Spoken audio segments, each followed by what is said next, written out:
Welcome to the Learning Pines YouTube. We hope this video helps. You'll start by confirming basic prerequisites. Charge above 20% and run the latest iPad OS so Bluetooth profiles are current. Next, physically align the keyboard with the smart connector or power on Bluetooth mode. This is the first actionable step. Once done, open Settings and tap Bluetooth to pair or attach the smart connector until the keyboard registers. Make sure to watch the on-screen prompt. It tells you when the iPad recognizes the keyboard and is ready for testing. Now you'll configure behavior and learn the most useful shortcuts.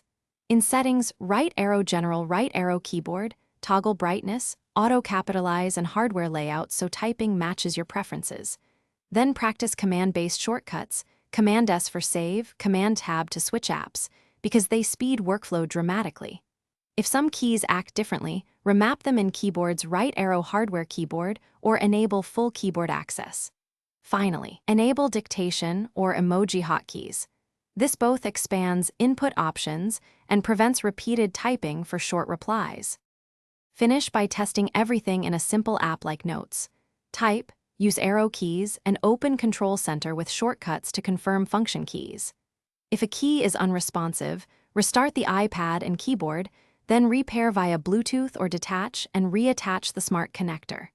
If problems persist, reset keyboard settings under Settings right arrow General right arrow Reset. This clears mappings. One key troubleshooting tip. Cycle Bluetooth off and on and forget the device before repairing. That fixes most transient connection glitches quickly. Thanks for watching. Consider subscribing if we helped you.